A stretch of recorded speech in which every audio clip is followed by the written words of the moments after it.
नमस्कार। संतोष की रिपोर्ट में आप सबों का स्वागत है। और आज हम संतोष की रिपोर्ट में बात बिहार विधानसभा की कार्रवाई की कर रहे हैं।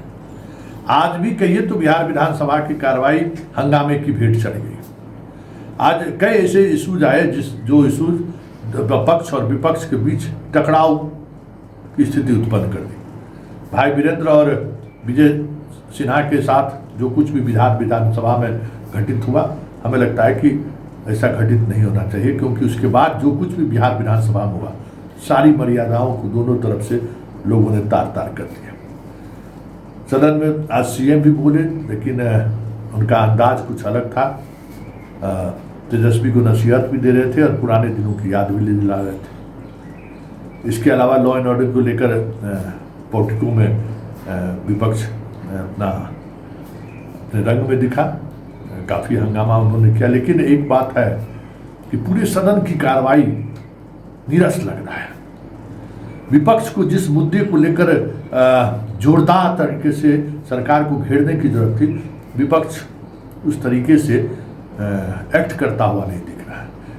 ये बिहार विधानसभा चुनाव के ठीक पहले का ये आखिरी सत्र है और हमें लगता है कि ये 5 दिनों के सत्र में विपक्ष को पूरी रणनीति के साथ मैदान में उतरना चाहिए था। एसआरई है, एसआरई को लेकर वो हंगामा कर रहे हैं। एसआरई को लेकर आज भी उन्होंने प्रेस कॉन्फ्रेंस किया है, कल भी प्रेस कॉन्फ्रेंस किया था, लेकिन उस प्रेस कॉन्फ्रेंस में कोई नई बात सामने नहीं आई। जो कल उन्होंने कहा वो आज भी कहा है। लॉ एंड ऑर्डर को लेकर भी कुछ नई बातें नहीं कही। जो तैयारी होनी चाहिए, जो तेजस्वी के रहते हुए जो तैयारी देखने को मिलता था, वो इस बार लगता है कि कोई होमवर्क करके विपक्ष सरकार को घेर दे। जबकि कई ऐसे मुद्दे थे, पारस की घटना हो या लगातार आपराधिक घटनाएं हो रही हैं, उसका मसला हो, एसआरई का मसला तो चल ही रहा है, पटना से लेकर दिल्ली तक हंगामा हो रहा है। इन तमाम चीज़ों में जो विपक्ष घेर सकती थी सरकार को, वो घेरते हुए नहीं दिखी। ये एक विपक्ष का नेगेटिव चीज़ देखने को मिला। हंगामा ज़्यादा हो रहा है, तथ्य पर सरकार को घेरे उस पर कम चर्चा है। सरकार जो बिल आया, जैसे आज ही एक बिल आया है जो कौशल विश्वविद्यालय बनेगा कर्पूरी ठाकुर जी के नाम से, उनके वाइस चांसलर भी नीतीश कुमार भी होंगे। उस बिल पर सरकार को घेरा जा सकता था, सरकार को कटघरे में खड़ी किया जा सकता था कि कितने विश्वविद्यालय अभी तक बने हैं जिसका वाइस चांसलर कुलाधिपति मुख्यमंत्री होंगे, और उन विश्वविद्यालय में किस तरीके से नौकरी की प्रक्रिया चल रही है बड़े स्तर पर, चाहे खेल के विश्वविद्यालय हुआ या जहाँ कहीं भी जो विश्वविद्यालय बनाया उसमें जरा पता करिए कि अपॉइंटमेंट का प्रोसेस क्या है, किस तरीके से बहालियाँ हो रही है। नालंदामय है। सवाल था, अगर होमवर्क करके विपक्ष आया रहता तो आज जैसे वो विधेयक पारित हुआ उस पर सरकार को घेरा जा सकता है, लेकिन सरकार उन मुद्दों पर बात करने की स्थिति में नहीं दिखी। हाँ, शिक्षा व्यवस्था के सवाल था, ट्रांसफर पोस्टिंग का सवाल था, उन सवालों पर विपक्ष सरकार को घेर सकती थी। शिक्षकों का उनके तरफ सहानुभूति उनको मिल सकता था, क्योंकि बड़े स्तर पर बहाली को लेकर तेजस्वी को कोई डिस्क्रेडिट तो कर नहीं सकता है, लेकिन ट्रांसफर पोस्टिंग में जो चीज़ें हुई, हमें लगता है कि उसका लाभ उठाना चाहिए था विपक्ष को, वो भी उठाते हुए नहीं दिखे।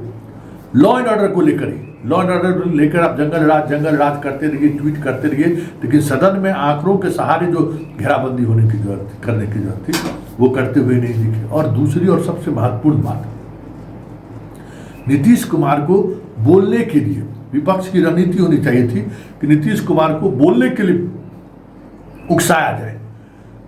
नीतीश कुमार को, जैसे आज नीतीश कुमार ने बोला है ना, ऐसा सवाल होता कि नीतीश को जवाब देने की जरूरत होती। तो जो विपक्ष की रणनीति है कि नीतीश कुमार मुखौटा है, नीतीश कुमार शासन कोई और चला रहा है, नीतीश कुमार उस मिजाज में नहीं है, नीतीश कुमार बीमार है, तो जो वो नैरेटिव सेट करना चाहता था, वो इस तरीके से नीतीश से सरकार का पक्ष रखकर, लॉ एंड ऑर्डर होगा तो नीतीश कुमार को बोलना पड़ता। जैसे सदन में कई और मुद्दे उठे हैं, उस मुद्दे पर, पारस की घटना के मुद्दे पर ही अगर सवाल होता तो नीतीश कुमार को बोलना पड़ता। तो कई ऐसे मुद्दे थे जिन मुद्दों के सहारे नीतीश की घेराबंदी ये लोग कर सकते थे कि नीतीश को हम एक्सपोज करें कि अब वो स्थिति में नहीं है, उनकी मानसिक स्थिति अब वो नहीं रही, लेकिन वो भी करते हुए कहीं दूर दूर तक विपक्ष नहीं दिखा। 3 दिनों तक सदन की कार्रवाई समझिए कि बेनतीजा रहा, विपक्ष कोई प्रभाव छोड़ता हुआ नहीं दिखा। जबकि कई मौका ऐसा आया जब विपक्ष घेर सकता था, लेकिन हंगामा, फर्स्ट हाफ में भी हंगामा, सेकेंड हाफ में भी हंगामा, बिल पर बिल पास कराए जा रहे हैं। अब जैसे कल राजस्व भूमि सुधार विभाग में फिर जमीन को लेकर संशोधन विधेयक लाया, उस पर सरकार को अटैक हो सकता था कि सर्वे में क्या हो रहा है, किस तरीके से सर्वे में और समय से किस तरीके से ट्रांसफर पोस्टिंग हुई है। इस बार सरकार ने चाहे भूमि राजस्व विभाग हो, नगर विकास विभाग हो, श्रम संसाधन विभाग हो, मत्स्य विभाग हो, पशुपालन विभाग हो, उस विभाग में जिस तरीके से ट्रांसफर पोस्टिंग हुई है, आज तक कभी नीतीश कुमार के मुख्यमंत्री काल में इस तरीके का ट्रांसफर पोस्टिंग नहीं हुआ था। और अधिकांश विभाग का विधेयक आया हुआ था। तो यही मौका था विपक्ष के पास कि वो मुद्दा भी उठाकर कम से कम नीतीश के सामने, सदन में नीतीश बैठ रहे हैं तो उनको जानकारी मिले कि हो क्या रहा है विभाग में, किस तरीके से लूट मची हुई है ट्रांसफर पोस्टिंग के नाम पर।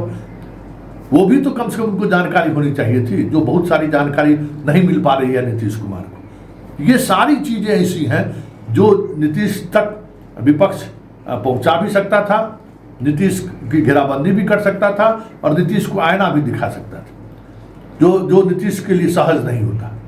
ये मौका भी कहीं न कहीं गंवाता हुआ दिखा 3 दिनों के इसमें।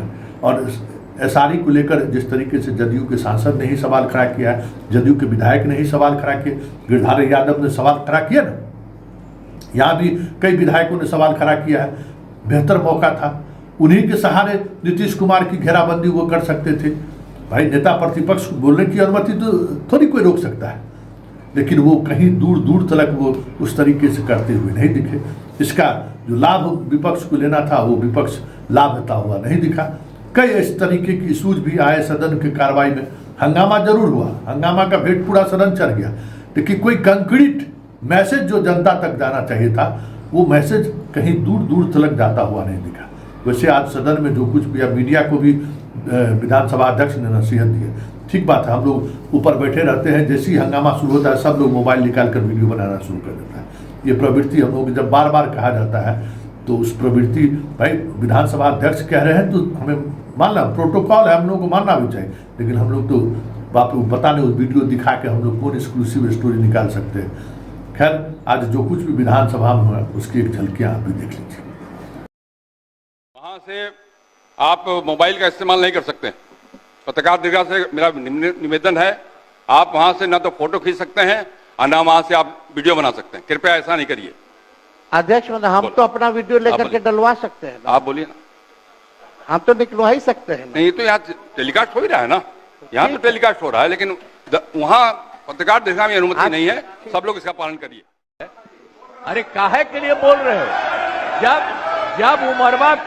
जब उम्र तुम्हारा कम था, तुम्हारे पिताजी 7 साल मंत्री थे और उसके बाद तुम्हारी माता 7 फिर मंत्री रही, आज तुम मुख्यमंत्री रहे और उसके बाद